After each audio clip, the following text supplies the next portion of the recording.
What's up, everybody? Hopefully you're tuning in after last video where we smacked the primetime parlay, and we're going to do it again today. We got Monday Night Football, Chiefs, and Buccaneers, and there's a lot of predictability, I think, in this game, and we're going to get to it. So make sure you watch through the end, and we got a parlay at the end.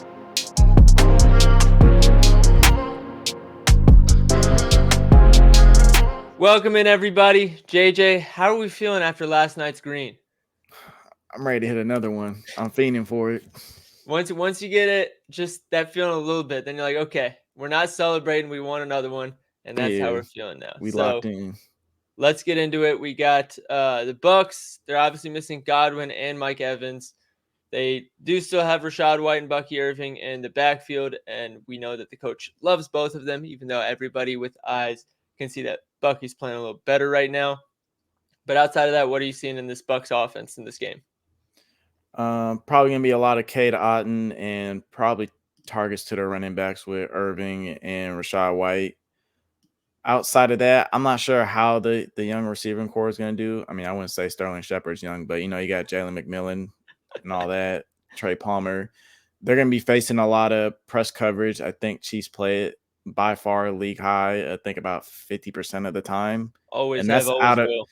yeah, and that's out of a too high show, which is that's just a Chiefs thing with Spagnola. Yeah, Yep. so I mean, probably gonna play a lot of blitzing here, so they're gonna have to just get the ball out quickly. Definitely gonna have to establish the run, but outside of that, I think receivers wise, I don't want to target the receivers. I want to target either running back or K Dotton. That's about Yep. it. And as far as the wide receivers go, Jalen McMillan, he had a lot of promise coming in, and he is still good. However, in the middle of the week, he popped up with an injury on the practice report, and it's an injury that I'm pretty sure caused him to miss time in the offseason, which is never good for rookies. Obviously, the offseason coming in is huge for him. So that's kind of a red flag. His lines are low, where if he was healthy enough, I'd be tempted. But with that injury, I'm staying away. I'm not just staying away, I'm running away from his lines. I wouldn't be surprised if uh, he's extremely limited in his role in this game solely because of that injury. And as far as the Cade Otton, tight ends have been demolishing the Chiefs every week. Brock Bowers last week was the only one that didn't soar over his lines, and that's because for whatever reason, between the third and fourth quarter, the Raiders decided not to use him. In the first and fourth quarter, he had 58 yards. So uh, don't know what they were doing. 58 yards for a tight end is still obviously really good. And Cade Otton in the last two games had 100 yards and 81 yards with hella targets. So Cade Otton is in the spot for a big game. Like JJ's saying, they blitz a lot, or the Chiefs are going to blitz a lot with press coverages. I don't think that those young wide receivers, I don't think they're good enough yet to beat those press coverages because not only do the Chiefs play it, they're really fucking good at it. With a too high shot, it should leave the middle of the field open. So Cade Otton, I think, is in a spot for a really big game today. As far as that Bucky Irving Rashad White split, are you seeing anything, or is it still kind of a anybody's guess, JJ? Still kind of anybody's guess, but regardless, for the Buccaneers to win, they need to get the run game going. I think they will use some 12 personnel here to help against that blitz in that nickel package. Because if I remember correctly, Chiefs run a 4-2-5, which is usually like a pressure type of package that they'll have. So it doesn't look like they'll have many in the box, but just based on how they align and all that stuff, like that will have guys in the box.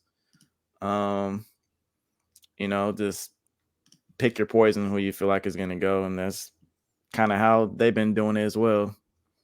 Yeah, I'm looking at the splits for him the last couple weeks, and Rashad White seems to still be leading in snap share.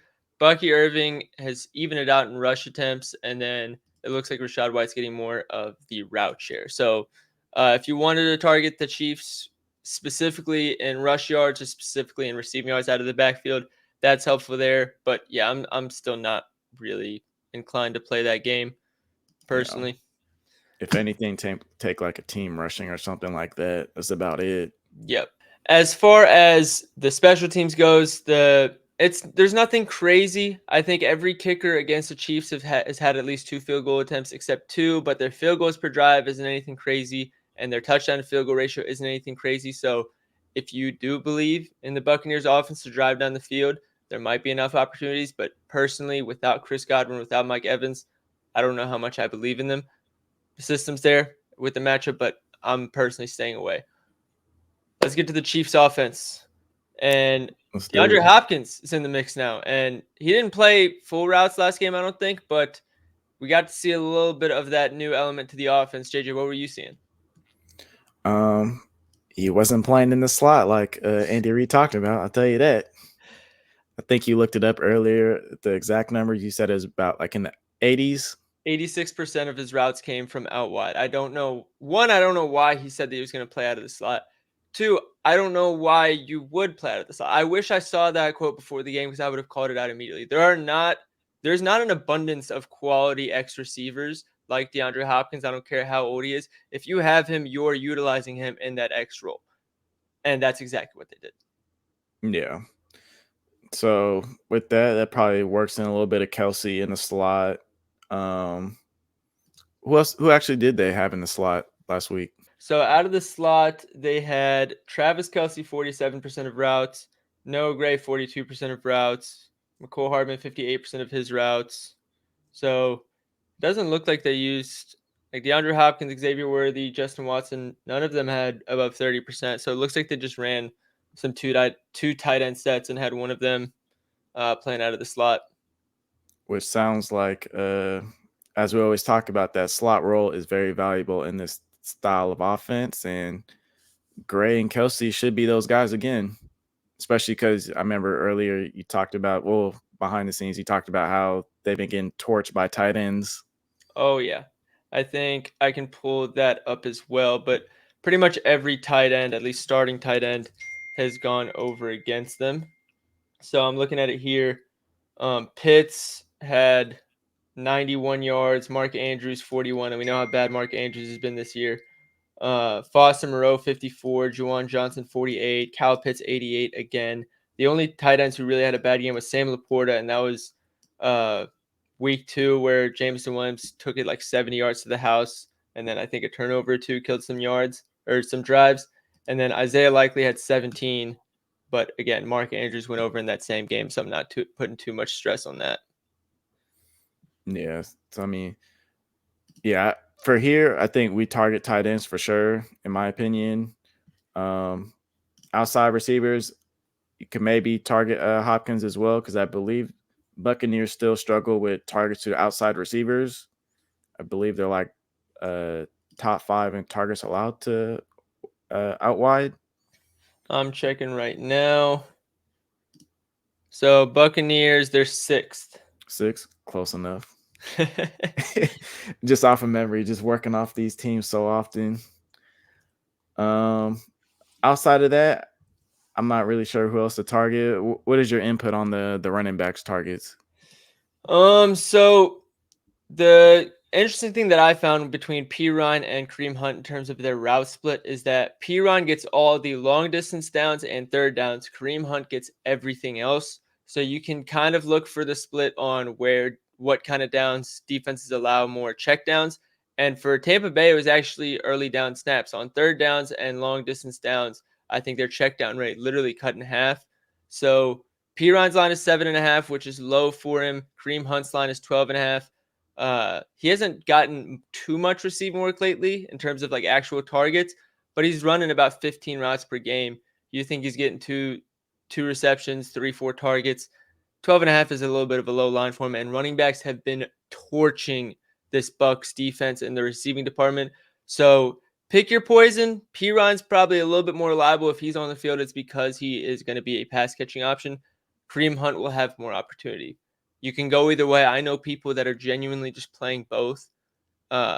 Personally, I'd probably go Kareem Hunt, but you can go either way. There's no wrong answer.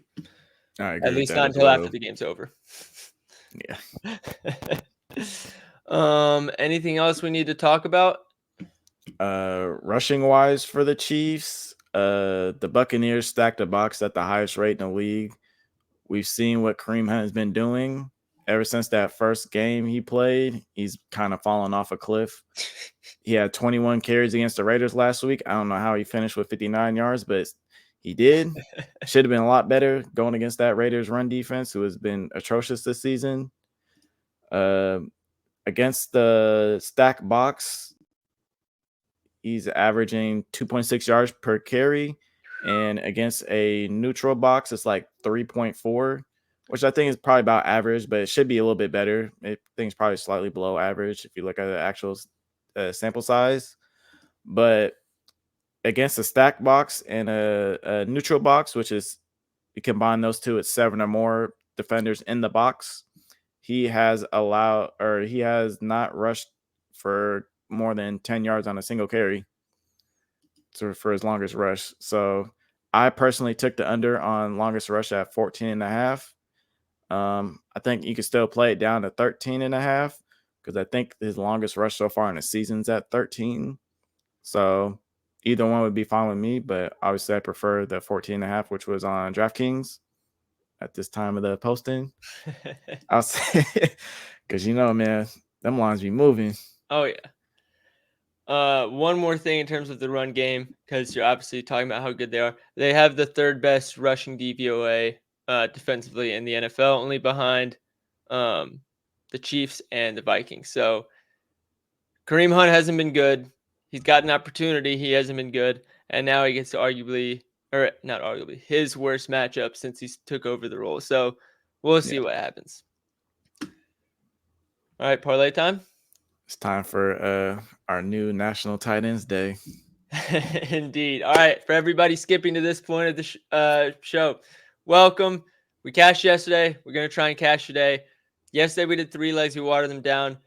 Today we don't have a game pick, so we went 2 legs. And like JJ's saying, it's National Tight End Day. The first one, Travis Kelce, 70-plus receiving yards. In every game without Rashee Rice in the last 2 seasons where he's hit his 61.5 line, he's gotten 70-plus yards.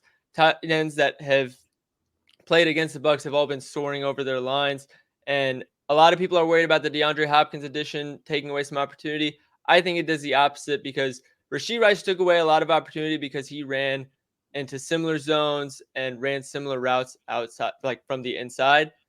DeAndre Hopkins doesn't do that. DeAndre Hopkins runs from the outside a la Tyreek Hill. And we know how good Travis Kelce was when he had more space to work with Tyreek Hill opening up routes downfield. I think this is going to be a lot of the same. And a good matchup, too high, blitz, give me Travis Kelce. The next one, other tight end, K. Dotton, 60-plus receiving yards. Again, without Mike Evans and Chris Godwin, he's pretty much took over all opportunity, and pretty much every tight end has gone over their lines against Kansas City. He had 100 yards 2 games ago. He had 81 yards last game without Evans and Godwin. I think there's plenty of volume. They're probably going to be losing. It's going to be a passing game script. Give me K. Dotton to keep doing his thing. So both of those together is plus 323 on FanDuel. Putting the full amount they allow us to put $100. So make sure you like and follow, or like and subscribe on YouTube, and make sure you follow us on Twitter. Otherwise, good luck. I hope you guys get to cash out again with us, and we'll see you guys on the next show.